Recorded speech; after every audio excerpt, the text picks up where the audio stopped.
Good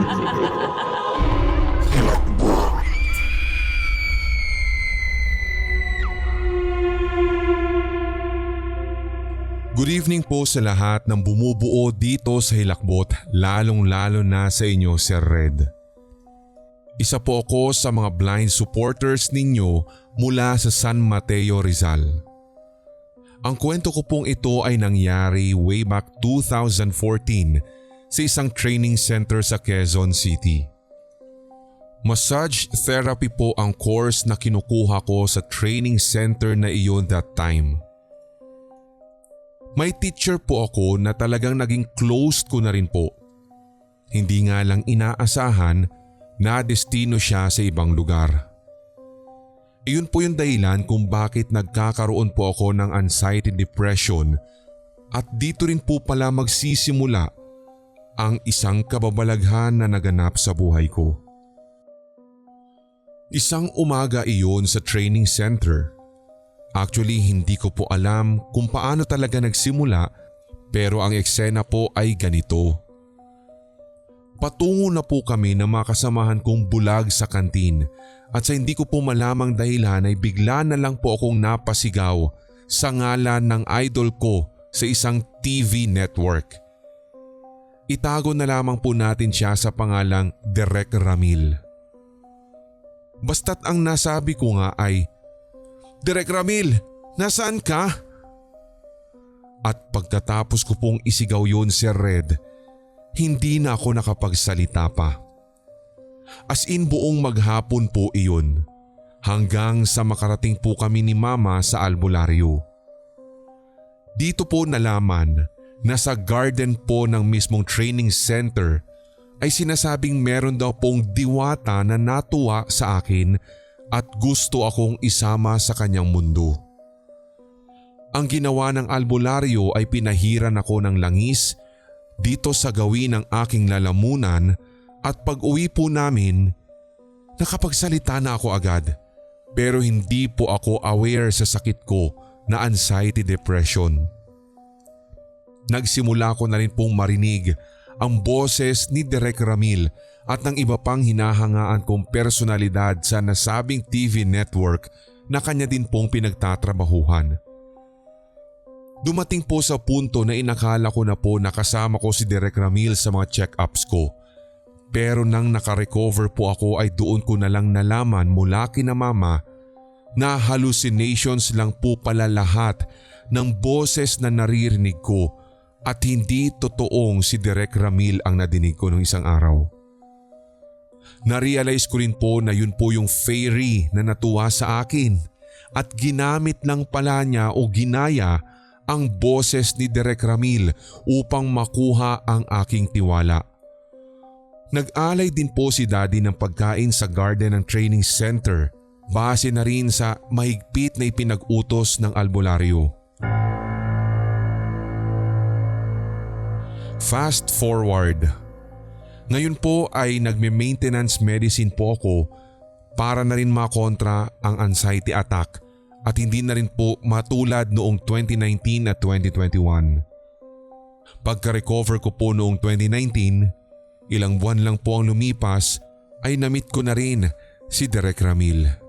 Ang huling depression ko po last year ay noong nagka-problema sa company si Derek Ramil, lalong-lalo na ang kanyang pinagsisilbihang TV network.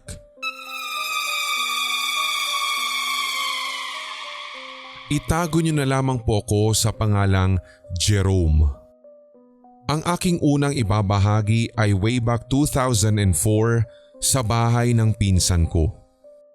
Actually, 4 kaming magpipinsan nang naka-experience nito. Naglalaro po kami ng tagu-taguan noon at 5:00 na pala ng hapon. Nataya na po namin ang lahat at ang tanging hindi lamang natataya ay yung pinsan kong si Christian.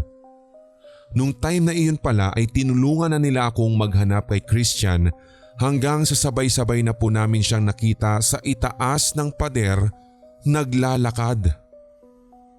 Ginagawa pa lamang po kasi ang kisame nila noon at nung nakita po namin siya ay agad siyang tumalon sa kabilang kwarto kaya nagtakbuhan po kami papunta sa kwartong iyon. Iisa lang po ang pintuan sa kwarto na iyon at wala pong ibang lalabasan.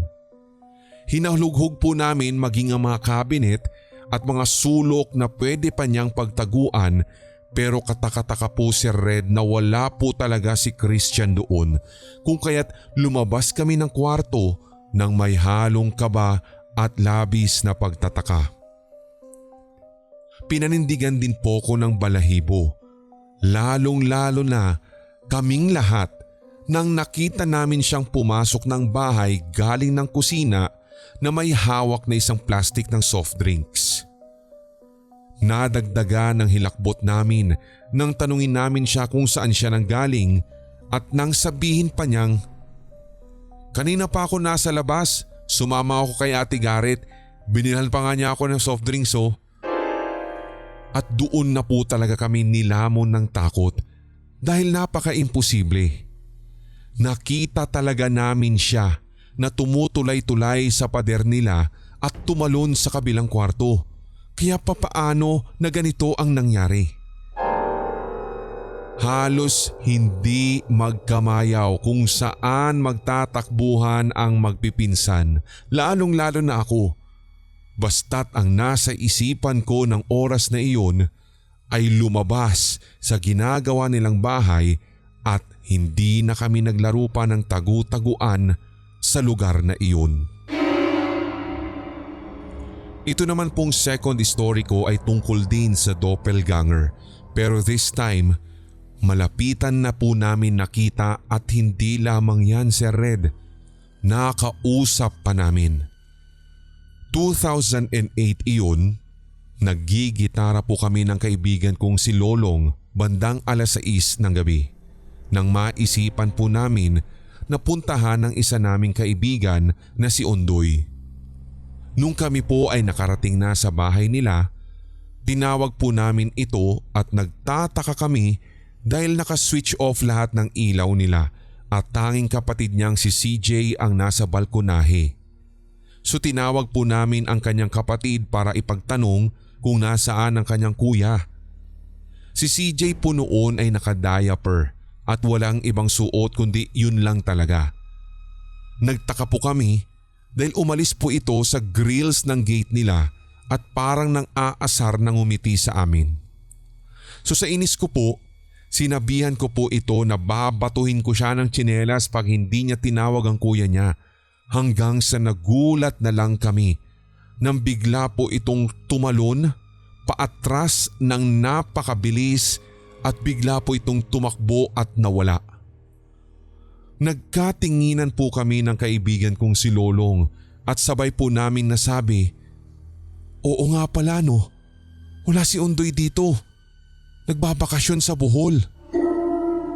At tumakbo na naman kami ng kaibigan kong iyon habang siya ay nagsusumigaw dahil sa labis na takot habang papauwi ng bahay. Nabalitaan din po namin na yung time na nakita namin yung bata sa bahay nila ay yun din daw po yung oras na nilalagnat si CJ sa Bohol, dahilan kung bakit mapauwi sila ng mas maaga galing sa bakasyon.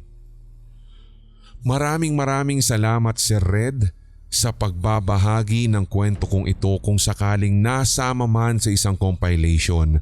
Ako po ay isa sa mga napapasaya ninyo since 2017 dito po sa inyong channel.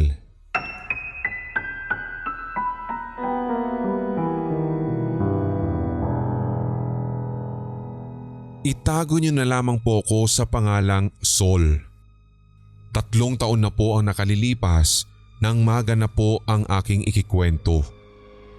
Maikli lamang ito Sir Red at sana po ay maisama sa inyong compilation. Meron po kaming requirement noon sa aming intro to film course kung saan kailangan po naming mag-shoot ng isang short film. So ako kasama ang aking mga kagrupo ay nag-decide na horror film ang gawin namin para maiba yung genre namin mula sa iba pang grupo. So bali ang napagkasunduan namin ay isang kwento tungkol sa isang madre na nagwo-worship ng evil.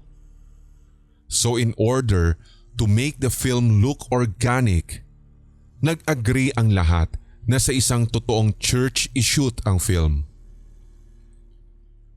Let's fast forward doon sa araw na kung kailan kami nag-shooting.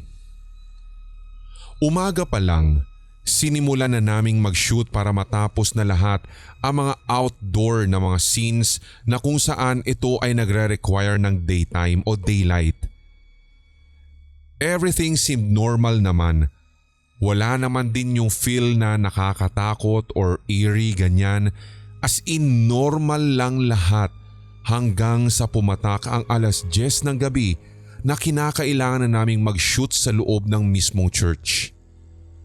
Bago po kami magsimula na i-shoot yung scene na iyon sa loob ng church, nagdasal muna kami sapagkat bukod sa nakakatakot yung gagawin po naming scene, ay may iba na ring nararamdaman yung mga kaklase ko, lalong-lalo na yung may mga third eye.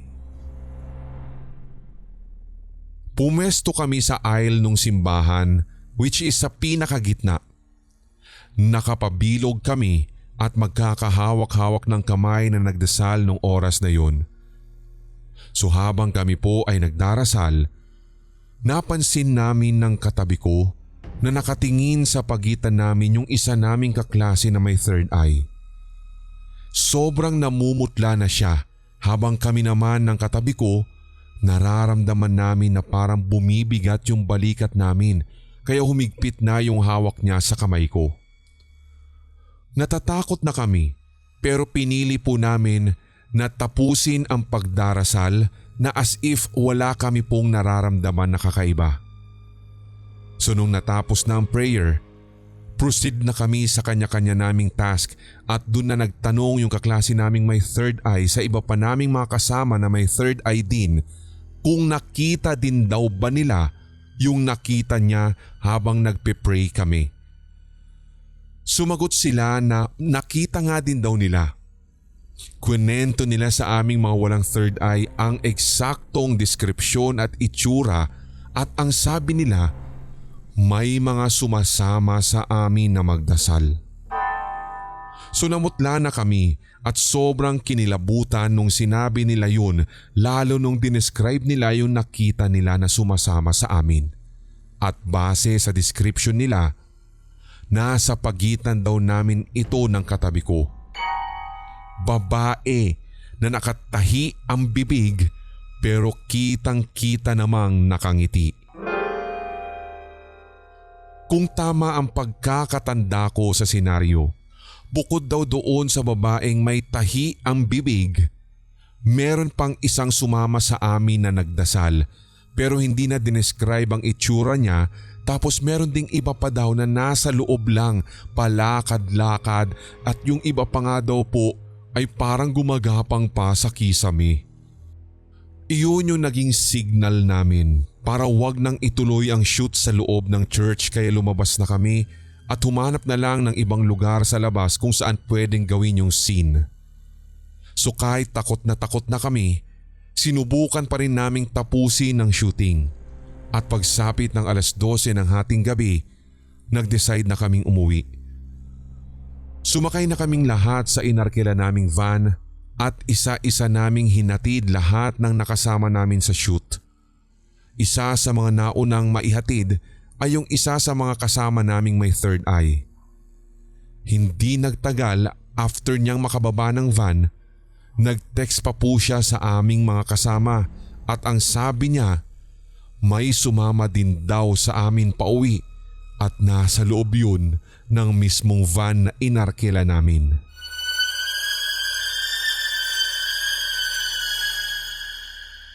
Don't mention my name, Sir Red. Pero nais ko pong magbahagi ng natatandaan kong karanasan noong ako ay high school taong 2007.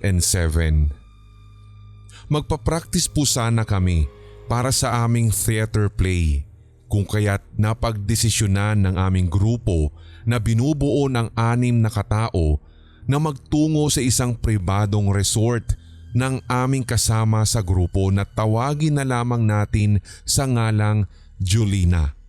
Dahil sabi niya, malaki, malawak at tahimik sa bandang rooftop ng naturang pribadong resort at perfect daw kung saan kami pwedeng mag-practice.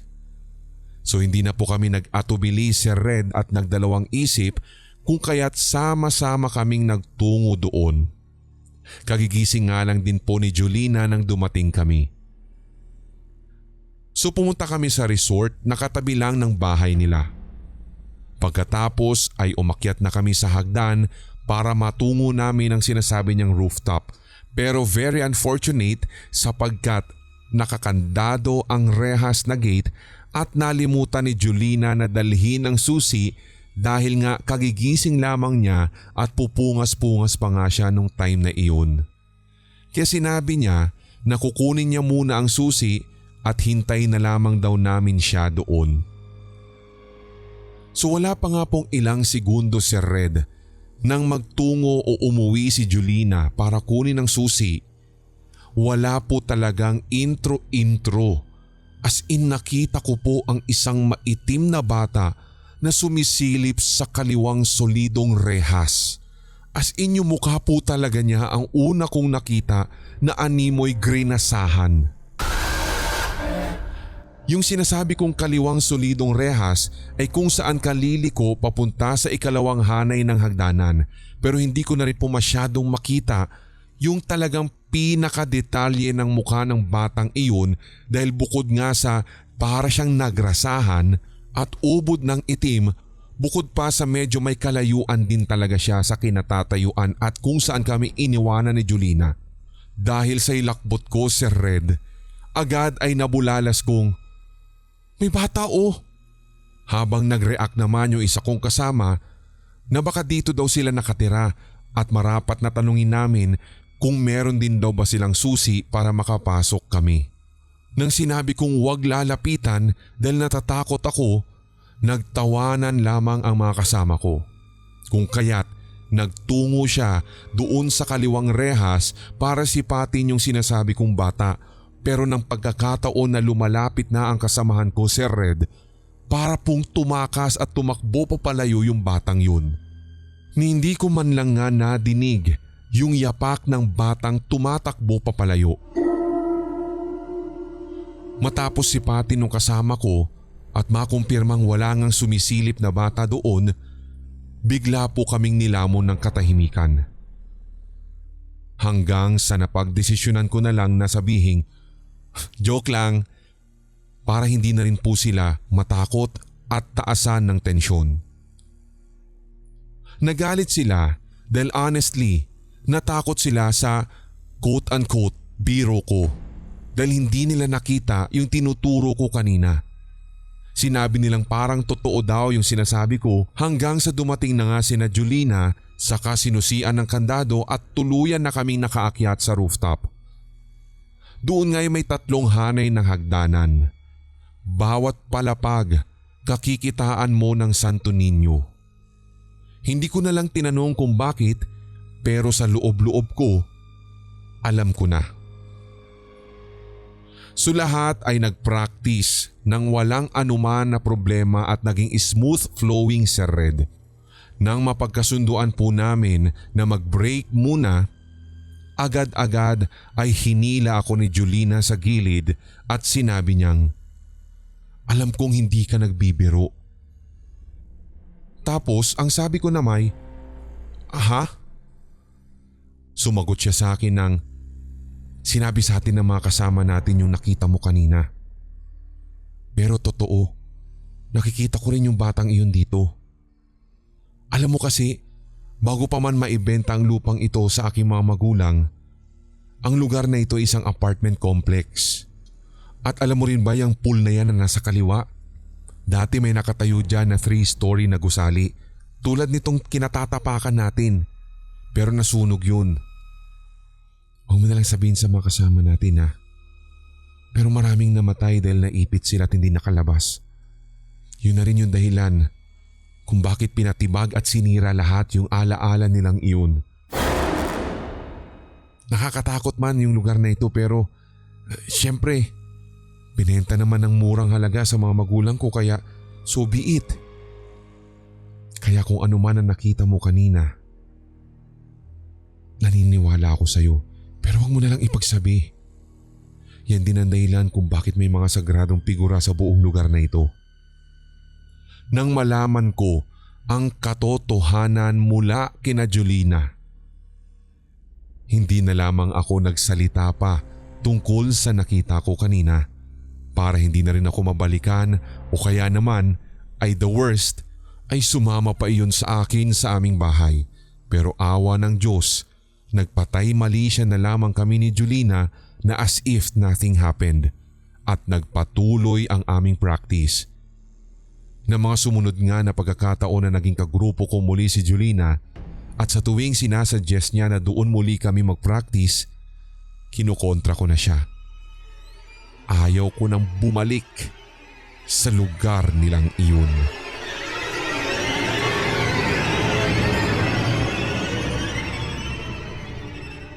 Hello sa inyo Kuya Red. I have so many stories to share with you pero uumpisan ko po noong grade 4 ako. Noong mga panahon na sobrang sikat at usong-uso si Marimar bilang teleserye.